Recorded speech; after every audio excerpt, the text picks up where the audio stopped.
Campaign 2020 is sponsored by Wisconsin Hospital Association, Quick Trip, Wisconsin Counties Association, Wisconsin Realtors Association, and Wisconsin Operating Engineers Local 139.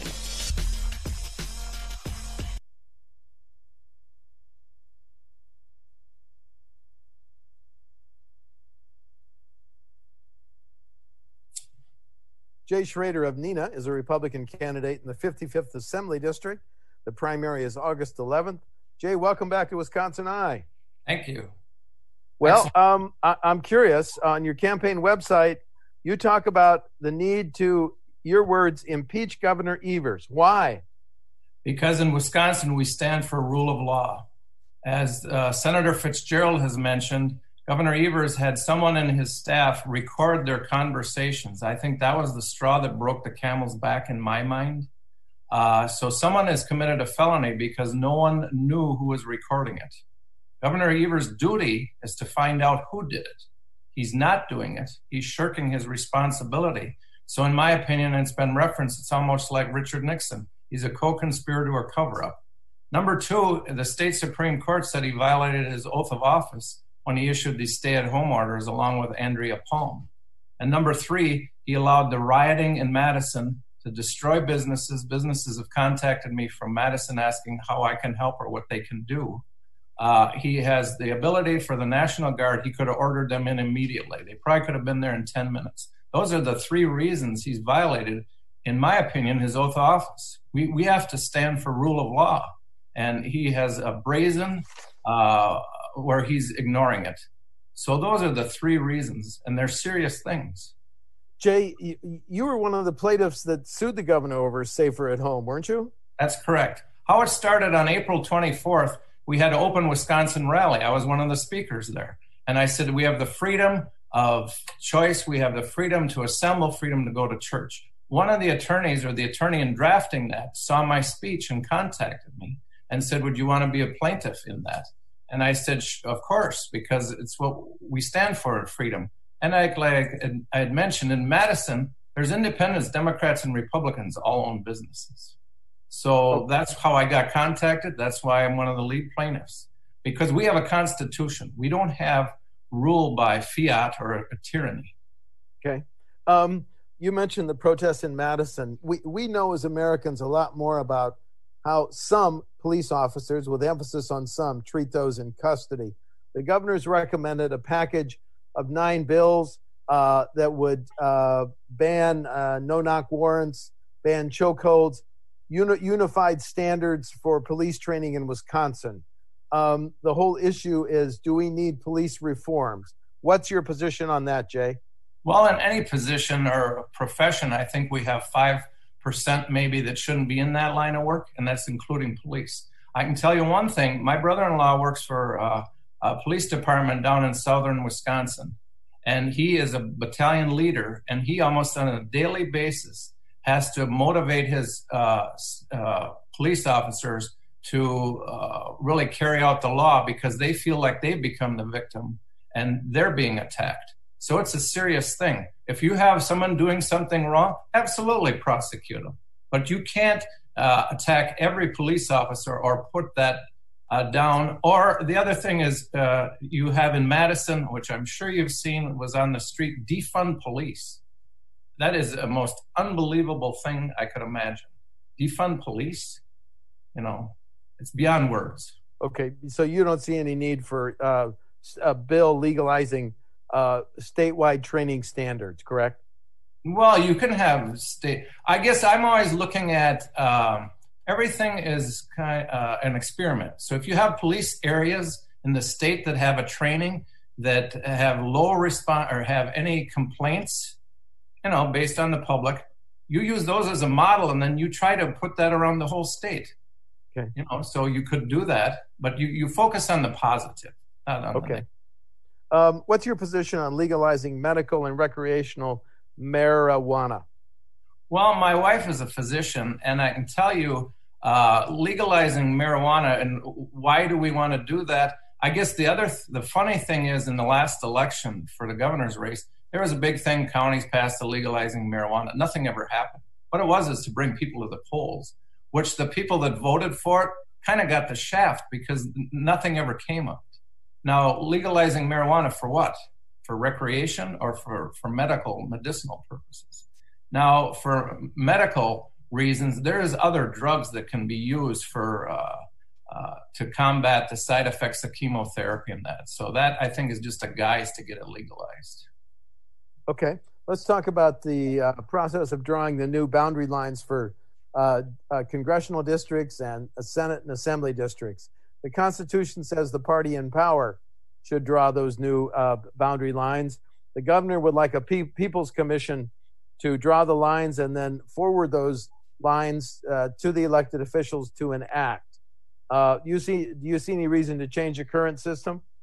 Well, your question, the beginning of the question answers it. You said it's in the state constitution that the legislature draws them. So as Antonin Scalia used to say, if you don't like the Constitution, change it. But right now we have that. So the governor can have that wish list but in reality, we can't do it. And the thing is, I would say is, if you have a Republican-controlled legislature, as we have in Wisconsin, or in Delaware, Connecticut, with a Democratic-controlled legislature, they do the same thing. Both parties do. But in Wisconsin, we have the Constitution. So we have to, that gets back to, the governor can say, well, I want to do this. Well, the rule of law and the Constitution says you can't. So I like to follow what the Constitution says. Okay, let's talk about property taxes. There's some of the highest in the nation in Wisconsin, which is why there are caps, there are limits on what school districts and local governments can levy in property taxes, although referendums allow you to exceed them. If you're a member of the Assembly, would you vote to keep those revenue caps and limits in place or do away with them? Well, that's another, with your question, answers the question.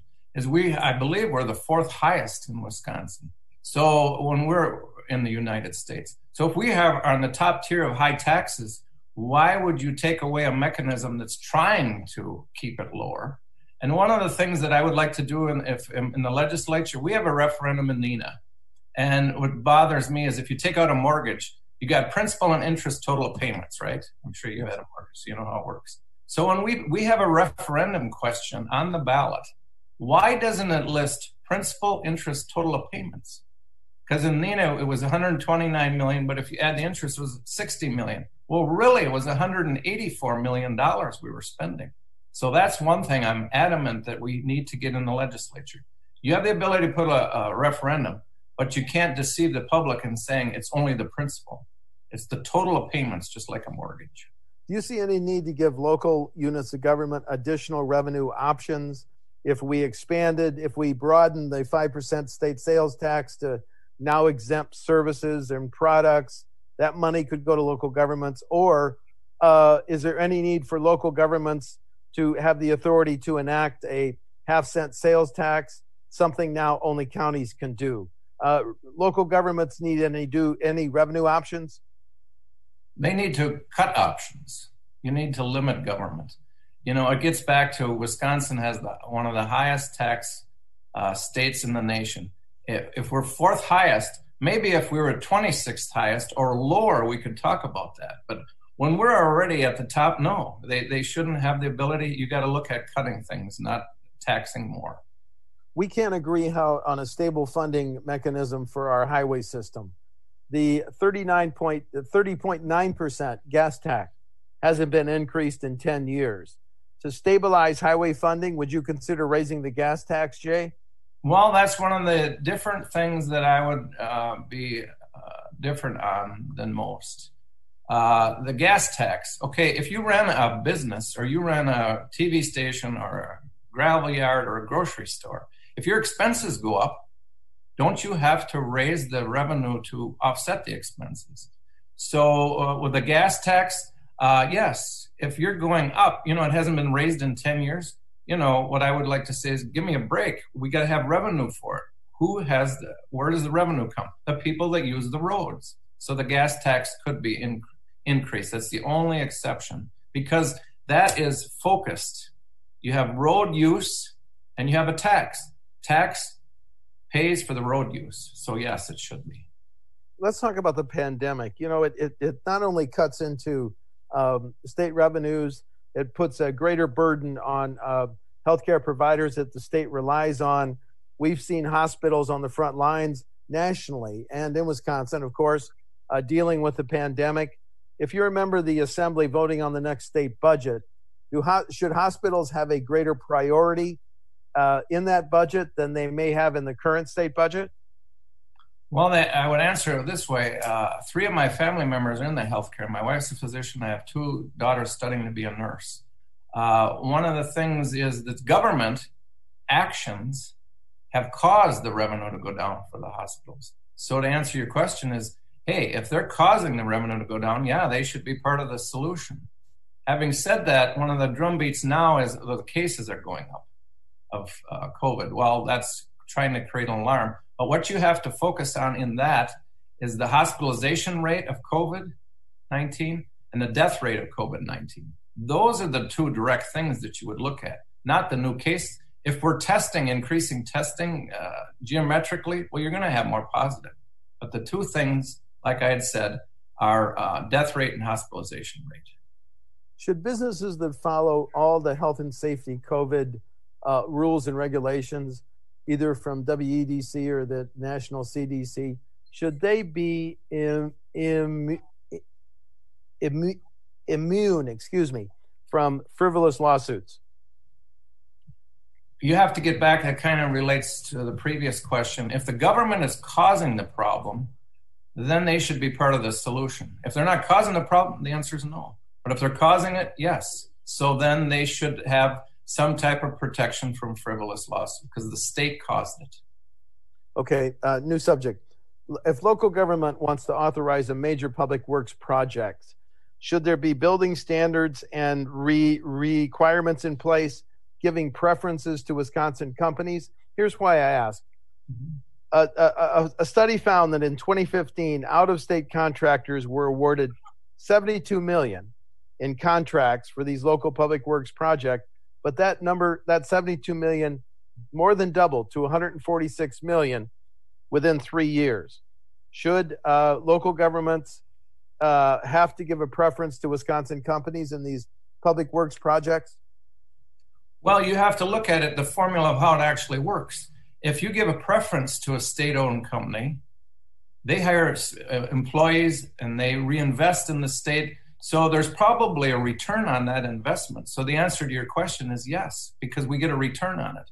If it's out of state, that money's going to the other state, the discretionary income. Well, if you keep that in a locally owned state business, this discretionary income of that business will stay here. So yes. Okay. I know from looking at your campaign websites, you've got a lot of themes. Is there any one central theme that we haven't touched on yet that you want to mention right now? The real theme of why I'm running is the lawlessness that's happened in Wisconsin. It makes me sick to my stomach. I wasn't going to run.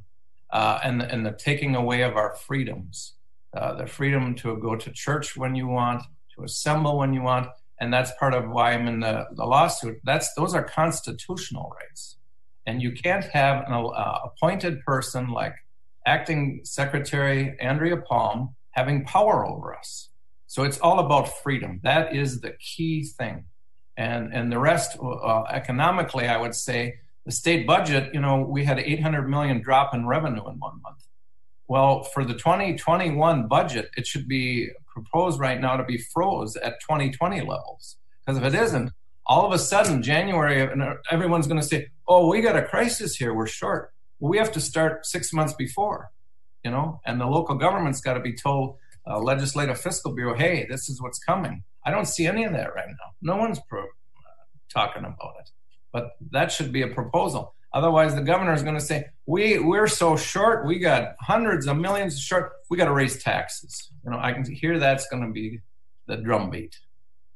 And you would not raise taxes under that set of circumstances, correct?